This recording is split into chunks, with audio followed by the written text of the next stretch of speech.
Welcome to the Liberty Baptist Sermon Archives. The message you're about to hear was preached at Liberty Baptist Church in Easton, Massachusetts. You can find out more about us or contact us at mylibertybaptist.org or just look us up on Facebook. And now we hope that this message from God's Word will be a blessing to you. John chapter 4, verse 35. Jesus is talking to his disciples and he says, "Say not ye, there are yet 4 months, and then cometh harvest? Behold, I say unto you, lift up your eyes, and look on the fields, for they are white already to harvest." Let's pray. God, I love you so much. And Lord, I truly am humbled and by the opportunity to preach this morning to these wonderful people and to sit behind this pulpit here at Liberty Baptist Church. God, I pray that you will take over. Lord, that you'll just, Lord, let the message be a help and a blessing to the people. And Lord, that you'll help us to do more, Lord, to go and to be bold. And God, I pray that you'll help us today.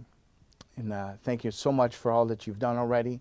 And I thank you for this church and for their kindness and generosity. And God, I pray that you'll bless them and Lord, just for their kindness. And Lord, I pray that you'll help again and meet with us this morning. In Jesus' name, amen. Amen. Have you ever noticed when you watch a commercial or see an advertisement for something, it affects the way you think? There's a reason that marketing is such a high demand industry, because what we see affects how we think, or it affects what we think about. And for that reason, people are paid big bucks in order to make things look good. For instance, last night I went to not last night. Yeah, it's last night we left the missions banquet and said we didn't get enough food. No, it wasn't last night. It was the night before last. We went out to Wendy's and we went and I was looking at their menu. And, it's just what looks good. And I saw that Baconator, and it's just, with the bacon all over it and the sauce, kind of dripping off, and the bun, and it just looked big. And I was like, that's what I want. I want something big and nice and tasty. And then when we got our burgers and everything, I was like, I don't know which one of these is mine, because mine is supposed to be the one that's this huge. According to the picture, it should be this big. And they were all really small. And so I opened it, and it's like, oh, are there 2 patties on there? And it's like, they're all squished and slid over and off to the side. And I was like, oh, this is nowhere near what the picture looks like. Anybody else ever experienced that? Yeah, I mean, you order it, and it never looks like the picture. And it's probably true, because if they showed you this on the picture, you'd be like, nah, that doesn't look good. But they pay big bucks to make it look really nice and really juicy, because what you see affects how you think. And so you see that, like, oh, that's what I want. And there's a reason that people pay that money. Have you ever seen a pizza ad? And they take that slice of pizza and they pull it out like this, and that cheese just stretches. Did you know that that's fake? I've seen ads where they take Elmer's glue and they will slather it on the sides of this pizza, and then they'll stick it back in there, and then when the commercial starts, they pull it off and it just pulls away, and that's long and stringy looking. That's Elmer's glue. It's not actual pizza, because some places they can't get their pizza to pull like that, and so they pay big money, because if you saw, it's like, oh, this is just tearing completely. It's like, that doesn't look appetizing at all. And so they have to pay people to make it look advertising, because what you see affects how you think. And when Jesus is talking to his disciples here, he says, you probably say that there are still 4 months and then the harvest. But lift up your eyes. And that phrase it's in commas, meaning it's a phrase unto itself. Okay, it's not a you say there's 4 months into harvest, look on the fields. He didn't jump straight to look on the fields. He says, lift up your eyes. Basically, that's this. That's a look up here. Has anybody ever taught kids before? You either like a Sunday school class, or you've had children and you're trying to get some instruction into their brains. this is something we often do. Okay, guys, look up here. Because kids are all over the place. They're doing something over here, they're doing something over here, they're all completely random. And in order for you to instruct the entire class or the entire group, you need their attention. And so you say, look up here. And then when you see them looking at you, you know you have their attention. And so there's two things to this phrase, lift up your eyes. Number one, it's stop looking at what you were looking at. Whatever's got your head down, whatever you're focusing on right now, I need you to stop focusing on that thing. And there's a lot of things in our lives that can distract us, that can take our focus away. And there's the phrase, just keep your head down, get your work done, right? We've all said that before. Just keep your head down, get your work done. That's basically trying to say, don't get distracted by all the things going on around you. Get your work done and do it well. And honestly, as Christians, we should be good employees.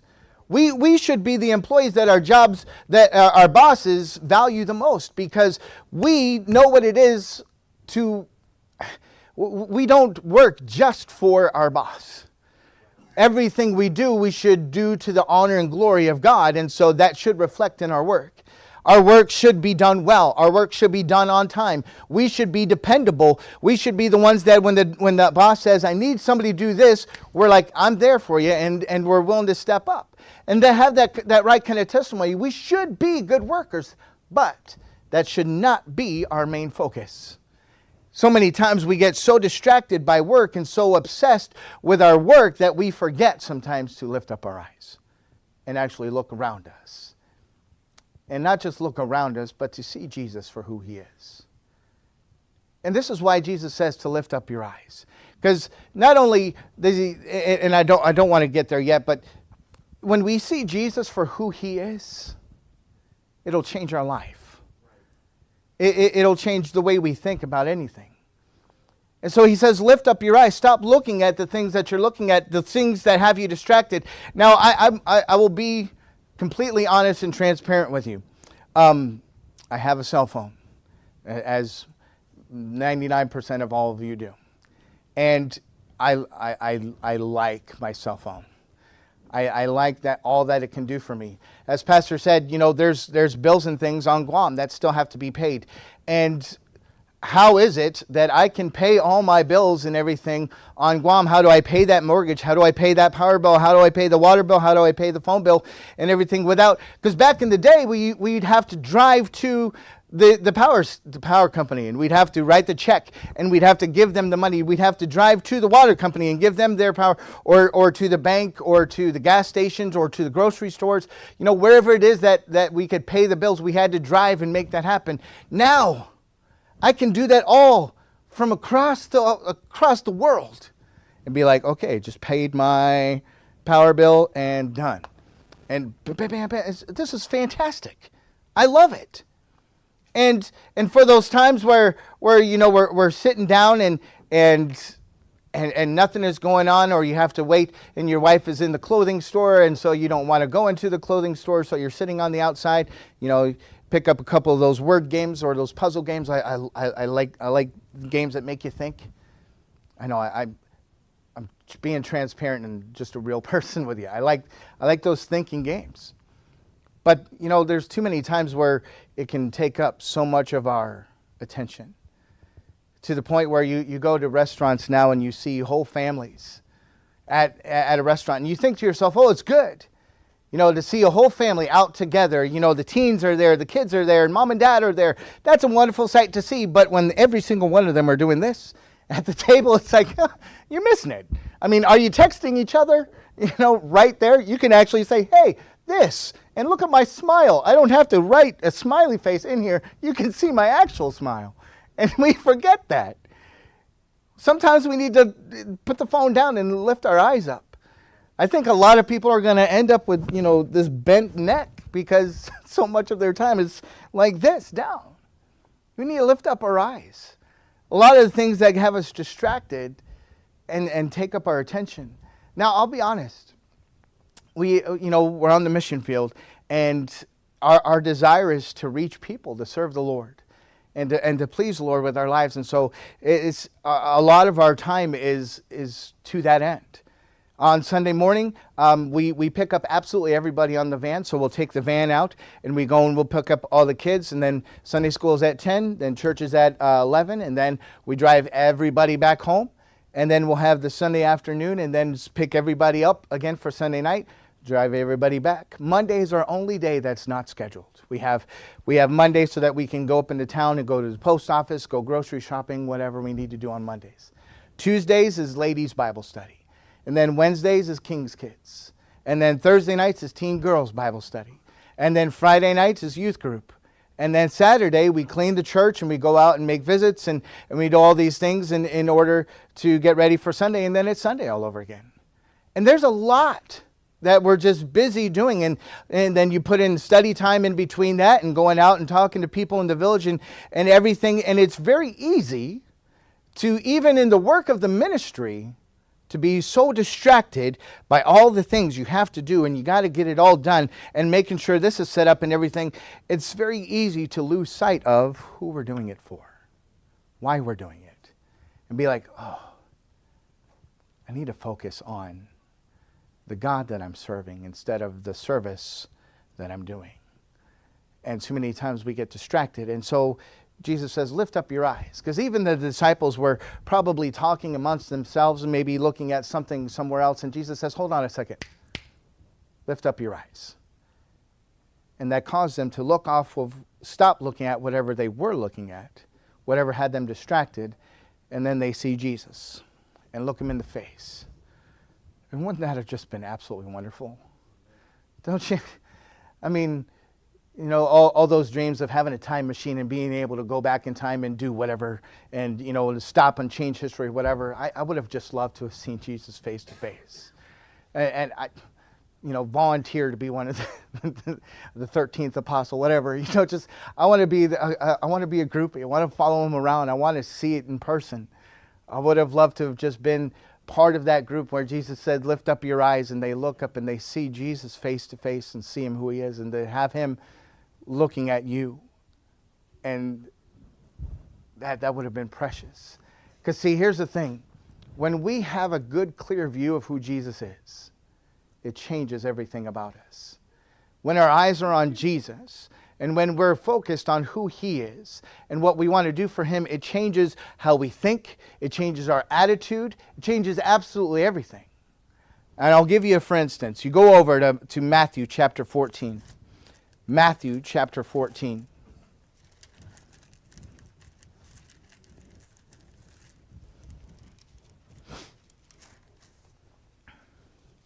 Matthew chapter 14, Jesus had just fed the 5,000.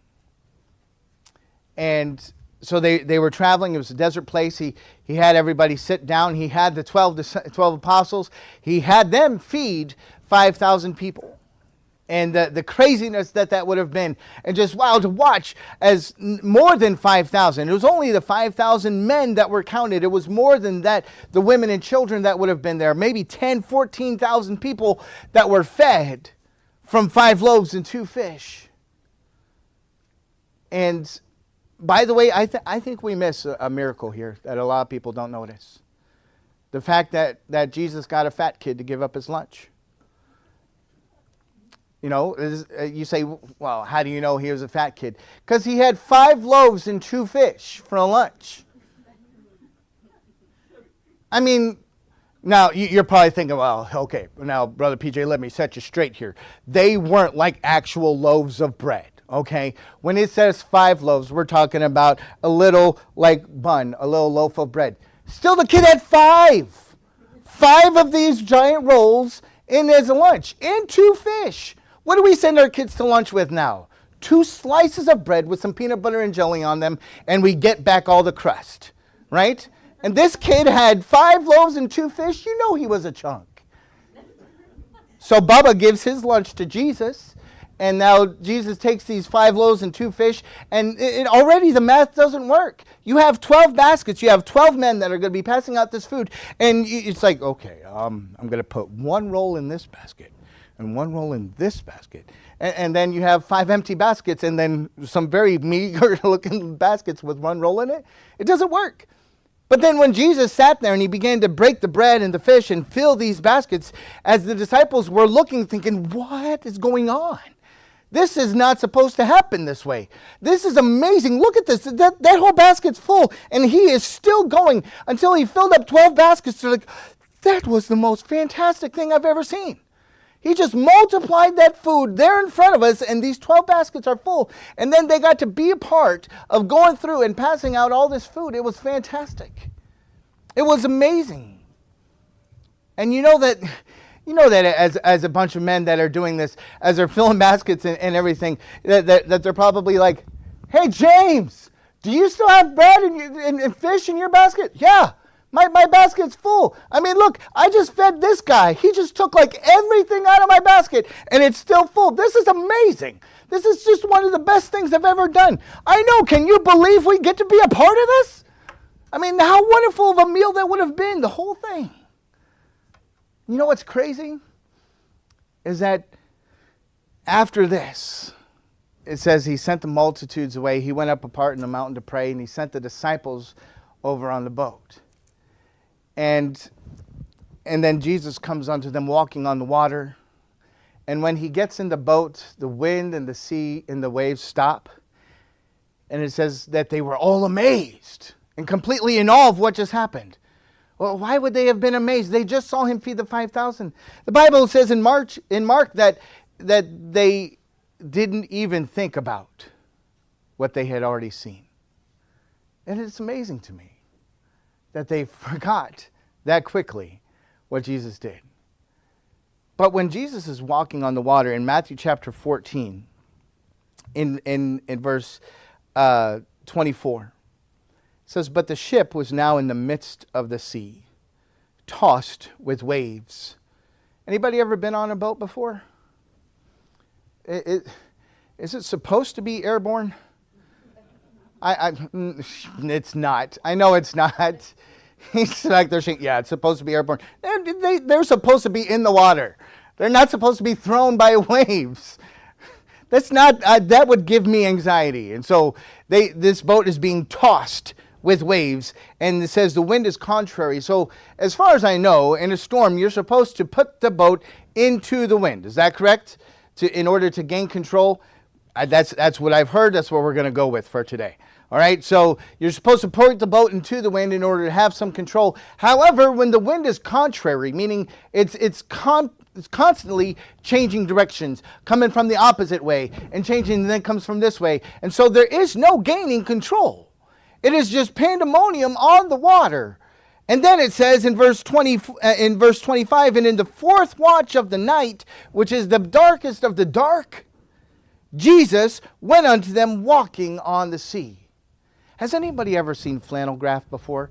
You know, like when you were a kid in Sunday school and they had flannel graph, that would be the big board here with it was like felt, and they had this scene on here, and you get to put the little characters and stick them to the board. Anybody ever seen that? Know what I'm talking about? Okay. Now, anybody remember this story on the flannel graph? Jesus walking on the water? I do.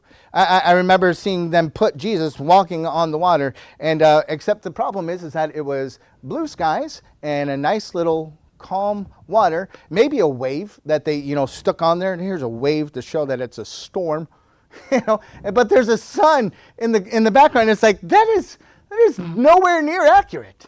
I mean, it's supposed to be pitch black, and the waves are supposed to be going crazy and pandemonious, and wind coming from every which direction, and this is what Jesus was walking on. So now, again, I wish I was there. I wish I could see this for myself, to see when Jesus was walking on the water, how did this look? Wherever Jesus walked, did it kind of smooth out to make it a nice, even and calm, sidewalk of water for him to walk on? Because it's easier to walk on water when it's calm water. Everybody would agree. Much easier to walk on water when it's calm. We've all tried it. I know you have. I know we've all tried walking on water. We've gone to the swimming pools and we've gone running as fast as we possibly can, trying to get as many steps as we can. And we've all failed. We can't get anything. Even the Mythbusters tried it. They failed. They proved you can't walk on water. And so, but Jesus did. He was walking on the water in the fourth watch of the night. It's pitch black and the waves are tossing boats. And Jesus comes walking to them, walking on the sea. And then when the disciples saw him walking on the sea, they were troubled. Yeah, that makes sense. I mean, we would be too. If we're on a boat that's being tossed with waves and the wind is coming everywhere, and then we look out on the water and for somehow see somebody walking on the water, we wouldn't just be like, oh, look at that. That's great. No, we'd all be like, what is going on here? We're trying to get control, and I look at it and somebody is walking on the water, and they were troubled, saying it is a spirit. And they cried out for fear. Just a whole bunch of grown men crying out for fear. Oh man, it's a... Sorry, even if you're scared as a man, you probably wouldn't do your manly voice. It would probably be a lot more of, oh man, we're about to die. And so just all these men crying out on this boat and just in the middle of waves going over everywhere and throwing boats, and somebody's out there walking on the water. But straightway Jesus said unto them, be of good cheer. Be of good cheer. Our wonderful Christmas saying that we all say. It is I, be not afraid. And that calm that the voice of Jesus gives, that rest, that peace, that just Jesus saying, hey guys, be of good cheer. It is I, be not afraid. And Peter answered him and said, Lord, if it be thou, bid me come unto thee on the water.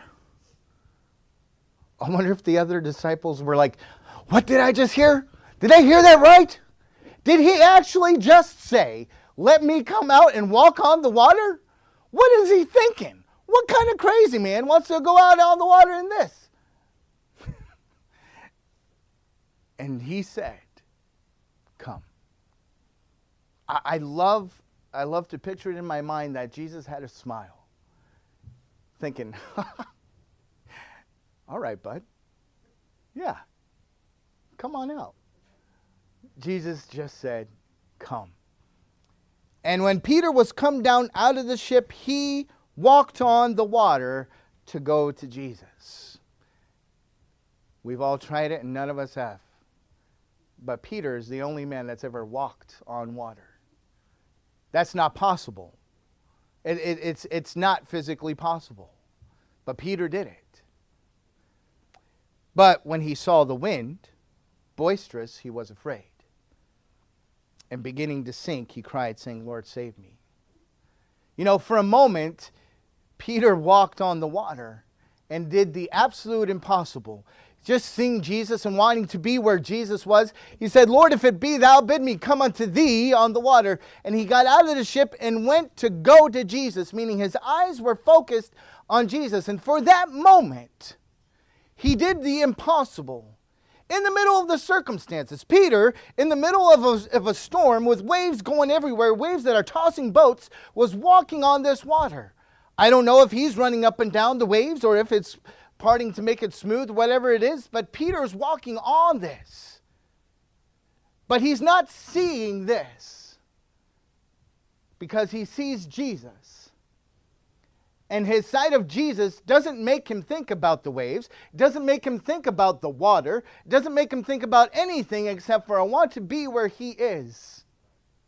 And in that moment he walked on water. But when he decided to look around and he's seeing the waves boisterous and the wind, he began to sink. He looked at everything around him and thought, whoa, wait a second. I can't walk on water. Guess what, bud? You never could. That was never an ability that you had. You never had the ability to walk on water, but you did. You know why you did? Because you weren't looking at you and what you could do. You weren't thinking about the circumstances around you. You weren't thinking about the waves. You weren't thinking about the wind. You were only thinking of Jesus, and you weren't thinking about all those things because when you saw him, that's all you wanted. And it changed the way you thought. And, you know, if we could get a view of Jesus and see him for who he is and how wonderful he is and the power that he has and the blessings that he's given.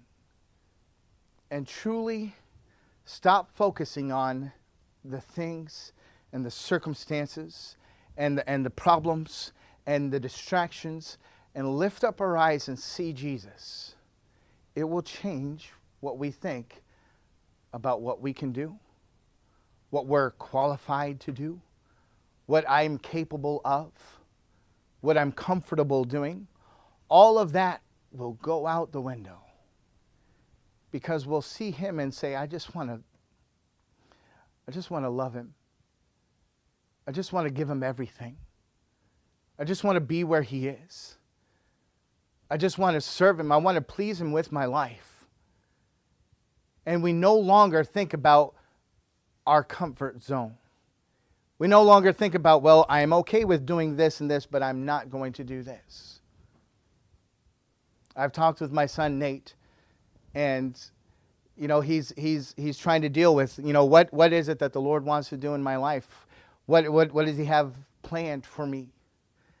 And he says, Dad, I want to be an assistant pastor. I want to be a servant. I want to be somebody that helps the church and helps the preacher and all these things. He says, I'm not comfortable being a pastor. He says, I don't think that would be me. I don't want that responsibility. I don't want all that pressure. He says, I just want to be the guy that helps. I was like, well, that's a good desire.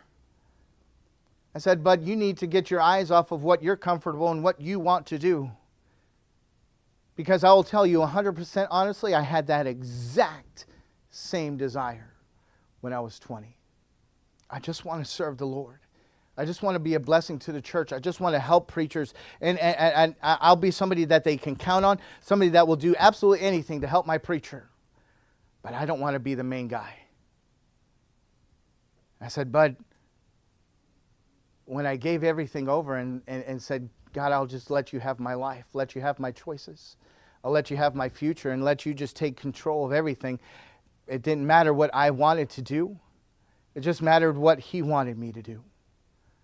And I said, and so I've been pastoring on Guam for over 12 years, and it's been just the most wonderful thing I could have ever done with my life.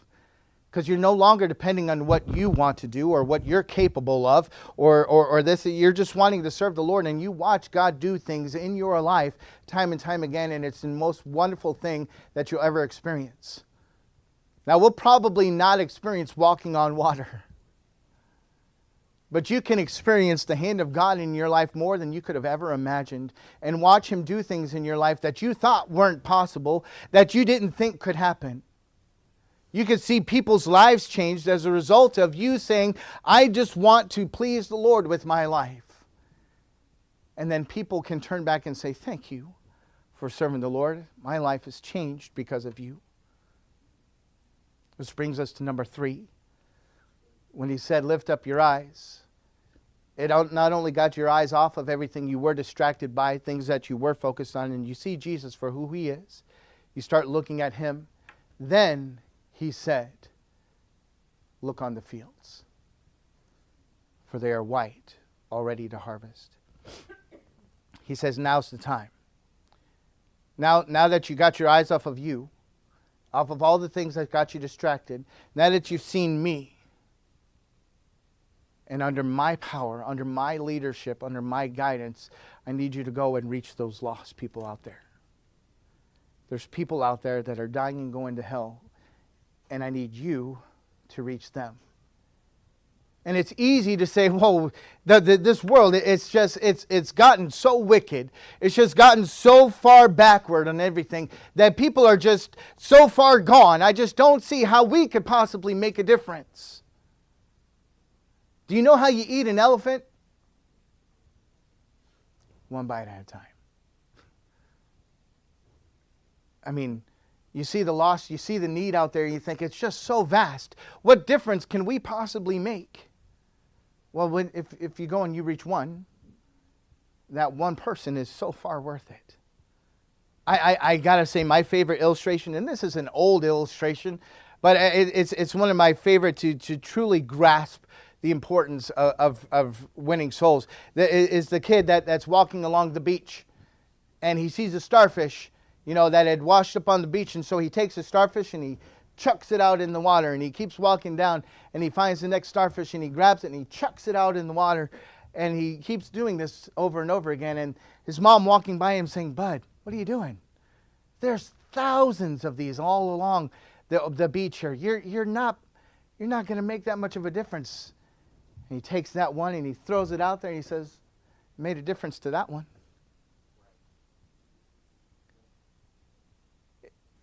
We have neighbors all around us. We have New England to think about and think, what difference can we possibly make?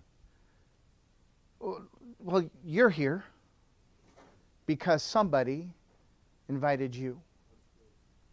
Because somebody took the time and says, I want to see you come to church. I want to see you come to church and hear the gospel. And it's very possible that you're here and saved today because somebody said, "I'll invite you. I'll tell you about the gospel." And so it made a difference to you. So we need to tell the next person. Find that one and have an impact on their life. I can tell you from experience that when you lead a person to Christ, it is the most wonderful, fulfilling, satisfying feeling you will ever feel in your life. I mean, you think about what it is to be a doctor and to save somebody's life that was about to die, and you rescued them and you saved them and they get to live longer and spend time with their families, and you think, man, it's wonderful to make that kind of a difference. Or a fireman that goes and they rescue people from a burning building, people that had no hope and were about to die, but you rescued them. Those are all fulfilling and wonderful things that you get to do with your life. But as Christians, do you understand? You take 10 to 15 minutes and spend some time with somebody and take the Bible and show them how they can know for sure they're going to heaven. And then when they end up really praying and truly accepting Jesus Christ as their Savior, you haven't changed their life from here on. You have changed their entire eternity. They were going to hell for all eternity, where they would sit and rot and die and suffer. But because of your efforts, heaven is now their home for all eternity. There's nothing else you can do that can make that difference. And they're out there waiting for you to come and bring them the gospel. You say, it's just, you don't understand. I'm not that kind. I'm uncomfortable. I'm uncomfortable with dealing with people and talking with people. A lot of us are. Yeah, I just can't. Peter couldn't walk on water. He didn't have that ability. It wasn't just uncomfortable to walk on water. He was incapable of walking on water. But when he looked at Jesus and saw Jesus, it no longer mattered what he could do or was comfortable doing. It no longer mattered that the waves and everything were still going on. It was just, I see Jesus and I want to be where he is. And that changed everything. So when you say, I can't, what you're doing is you're looking at you and what you're capable of, what you're comfortable with. Let me ask you to lift up your eyes and see Jesus for who he is and understand what he wants to do in your life. He wants to use you to do something beyond yourself, to reach a world that's waiting right now to be reached. And we can make a difference so far beyond ourselves, so wonderful if we will get our eyes off of the things that are distracting us. Get our eyes on Jesus, and with him in view, see the lost and understand that they need you. What if I had the cure for cancer? It's in this bottle. I have it. It cures cancer. If I were to ask this morning, enough of us in here have been affected by cancer, whether it's a loved one's, personally, or anything else like that. Somebody has been affected or lost somebody to cancer. My mom had cancer. We've all faced some form of dealing with cancer in some way. And the fact is that there's no cure for it. There's just treatments, and hopefully Hopefully we get it. Hopefully the treatment helps things and people suffer through those treatments and everything. But if somebody had a cure for cancer and said, but I'm just uncomfortable with giving it to people, how many of us would say, oh no, I understand? No, most of us would be like, how dare you? People are suffering and dying, and you had the cure the whole time? How could you keep that to yourself? And I know it's an easy correlation to see, but what we have is so much more important than the cure for cancer. We have the cure for hell. But we say we're too uncomfortable to share it. Let's get our eyes off of ourselves and see Jesus for who he is, and understand that there's a world out there that needs what you have, and then be willing to step out of the boat and do something impossible and watch God do amazing things in your life. Thank you for listening to this sermon from the pulpit of Liberty Baptist Church. If this message was a blessing to you, or if there's any way we can serve you, please let us know by contacting us at info@mylibertybaptist.org, or you can visit us this Sunday at 800 Washington Street in Easton, Massachusetts. May the Lord bless you as you grow in his word.